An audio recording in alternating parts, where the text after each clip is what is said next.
जरा बताइए, क्योंकि बहुत से लोग कह रहे हैं कि भाई कल आ रहे हैं योगी जी, पूरी कैबिनेट के साथ आ रहे हैं, एक दिन क्या सरकार यहीं से चलेगी, और क्या इस डुबकी के सियासी मायने भी है? सुचरिता, मैं आपकी बात का जवाब दूं उससे पहले राजकुमार भाटी ने बहुत सारे सवाल उठाए थे, और जब वो सवाल उठा रहे थे तो मेरे मन में भरवस आ रहा था कि आप इतने अच्छे दृश्य दिखा रही हैं इस समय कुंभ से, और इतनी उमंग है, इतनी तरंग है, इतनी खुशी है, इतना आह्लाद है, लेकिन न जाने क्यों इतना विषाद है राजकुमार भाटी के मन में, इतनी नकारात्मकता है, लग रहा है देश में कुछ हो ही नहीं रहा है। अरे भाई, आप एक बार जाइए ना, कुंभ जाइए, नहा कर आइए, डुबकी लगा के आइए, चित्त कुछ शांत होगा। न जाने आपका मन इतना क्यों विचलित है कि आपको सब कुछ खराब खराब दिख रहा है। आपको दिख रहा है कि महंगाई हो गई है, बेरोजगारी हो गई है, भुखमरी हो गई है, देश पिछड़ गया है, अर्थतंत्र विफल हो गया है। कहां है राजकुमार भाटी जी? अरे घर से बाहर निकलिए, एक बार जरा प्रयागराज हो आइए, और मुझे पूरा विश्वास है कि गंगा मैया आपके चित्त को शांत करेंगी। जो आपके मन के अंदर ये नकारात्मक भाव है, विचार है, ये शायद शांत होंगे। देश बहुत तेजी से प्रगति कर रहा है, और ये प्रगति का सूचक है। अगर प्रगति न कर रहा होता ना, तो ये प्रयागराज में उल्लास न होता, प्रयागराज में उत्साह न होता। ये प्रयागराज का उल्लास उत्साह बता रहा है कि देश की जनता इस समय अपने मन को प्रसन्न महसूस कर रही है। देश भूखे भजन न होई गोपाला, ले लो अपनी कंठी माला। अगर पेट खाली होते ना, तो ये प्रयागराज में आज यात्रा किलोमीटरों की तय करके लोग वहां पहुंच ना रहे होते। सैकड़ों किलोमीटर से, हजारों किलोमीटर से, दुनिया भर से लोग आज प्रयागराज की तरफ चलो कुंभ नहाए, चलो कुंभ नहाए करते हुए पहुंच जा रहे हैं। लेकिन ये न जाने क्यों राजकुमार भाटी जी इतनी नकारात्मकता के बोझ से ग्रसित है। आप विश्वास मानिए, चाल चालिए, उत्तर प्रदेश की योगी आदित्यनाथ सरकार ने कोई कोर कसर नहीं छोड़ी है। हर प्रकार की व्यवस्थाओं को वहां चुस्त दुरुस्त करने का काम किया है। हर इतनी बड़ी संख्या में, जब अब इतना बड़ा जन समुद्र हो संगम के तट पर, मैं जन समुद्र कह रहा हूं, ये समुद्र के हिलोरे जैसा इतनी बड़ी संख्या में करोड़ों लोग जहां पहुंच जा रहे हो। देखिए, बहुत सारे लोग जो घर में हैं वो कुंभ की तस्वीरें देख रहे हैं, मैं आप लोगों को भी बता रही हूँ। उनको लगता है कि हम भी कुंभ में जाएं, और वो यहाँ की व्यवस्थाओं के बारे में सिर्फ सुनते हैं। मैं चाहती हूँ कि आप लोग, क्योंकि यहाँ बात हो रही है, मैं चाहती हूँ आप लोग जरा बताएं, किसी को कोई दिक्कत है, और अगर है क्या है, नहीं है, वो भी बताएं, मुझे बताइए जरा। देखिए, इतिहास में 144 साल बाद ये आया, कुंभ आया है। दूसरी बात, ऐसी सनातन सरकार है और इसमें इतनी भव्य और दिव्य व्यवस्था करी गई है जो इतिहास में कभी नहीं हुई है। मैं बीजेपी सरकार को इतना धन्यवाद देना चाहूंगा हिंदुओं के लिए, इतना आगे बढ़ाने के लिए। दूसरी बात, जो पार्टी जो नहीं आ रही है, मैं उनसे कहूंगा कि भाई तुम सनातनी हो, तुम सनातनी हो, तुमको गर्व होना चाहिए। तुम्हारे पूर्व जब जो मर गए वो लोग, उनके इतिहास में 144 साल बाद नहीं आया ये उपलक्ष्य, उनके नहीं आया। तुम तो आओ, तुम तो इसमें स्नान करो। अरे ये राजनीति अलग की बात है, परंतु ये सनातन का कुंभ है और हिंदुओं का कुंभ है, इसमें आना चाहिए। राजनीति से परे है कुंभ, राजनीति से परे है। मैं कनाडा से, टोरंटो से हूँ। अरे वाह। मेरा नाम कोकिला बेन ब्रह्मभट्ट है, और मैं 13 तारीख को यहाँ आई। मुझे 13 तारीख से आप यही है? 13 तारीख से मैं यहाँ हूँ, और 13 तारीख से 27 तक रहने वाली हूँ। अरे वाह। और ये गुरुजी देवकीनंदन जी भी वहाँ पर बहुत आते हैं, कनाडा में बहुत कथाएं कराते हैं। अच्छा, वो हमारे घर में ही ठहरते हैं। तो सोचिए 13 से 27 तारीख तक वो यही रहेगा। अब देखो जी।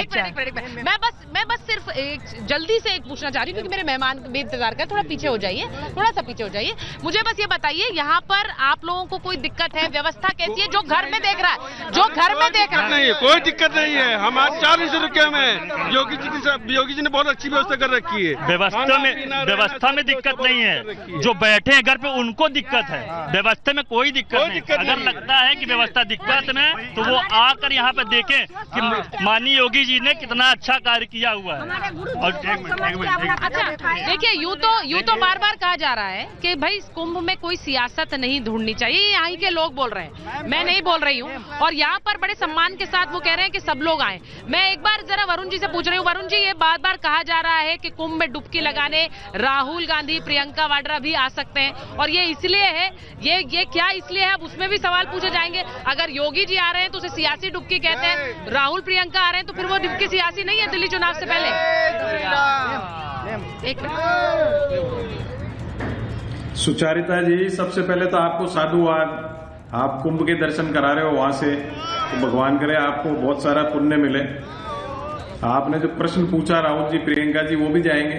कोई जरूरी नहीं है 5 तारीख को वोटिंग होगी उसी दिन डुबकी लगाने जाएंगे। मैं तो प्रार्थना करूंगा भगवान से, महादेव जी से कि मोदी जी को भी ऐसी डुबकी लगाए कि कम से कम नोटबंदी नहीं लगाए, मानसिक रूप से आर्थिक रूप से देश की जनता प्रताड़ित न हो। लेकिन अरेंजमेंट अच्छा हुआ ऐसा मुझे भी सुनने को मिल रहा है, तो अच्छी बात है, बहुत अच्छी बात है।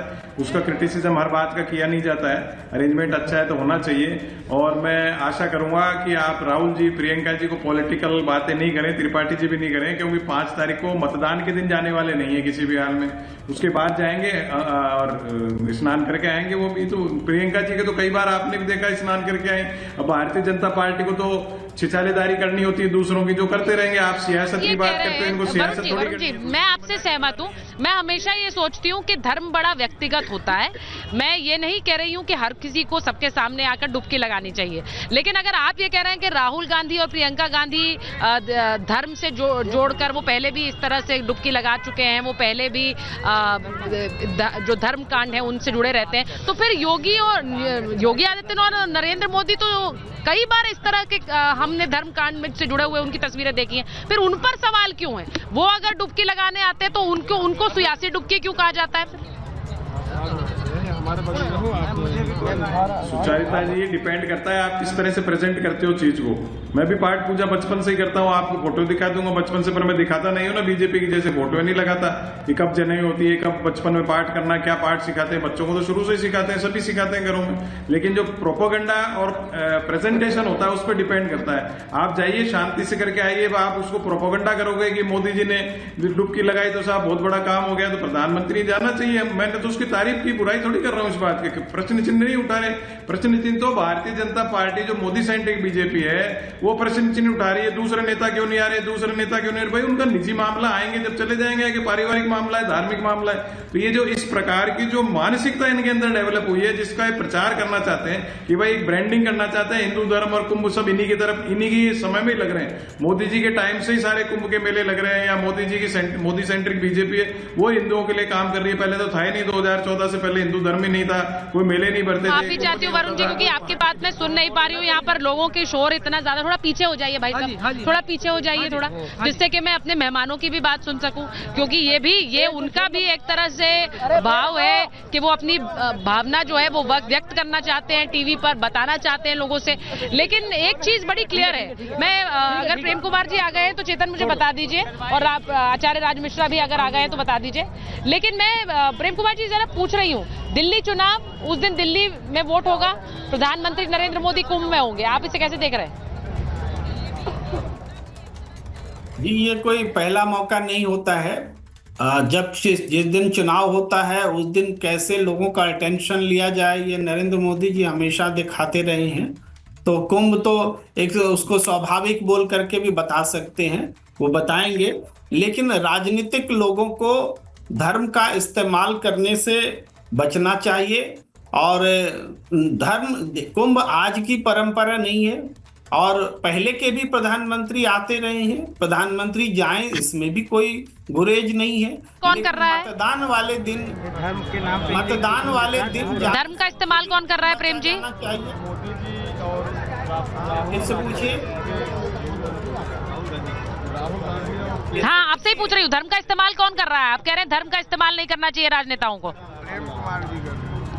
अगर मतदान वाले दिन कुंभ में राजनेता खड़ा होंगे और पूरा लाइव टेलीकास्ट होगा तो बिना कैमरे के जाइए ना, मतदान वाले दिन भी जाइए, कोई दिक्कत नहीं होगी।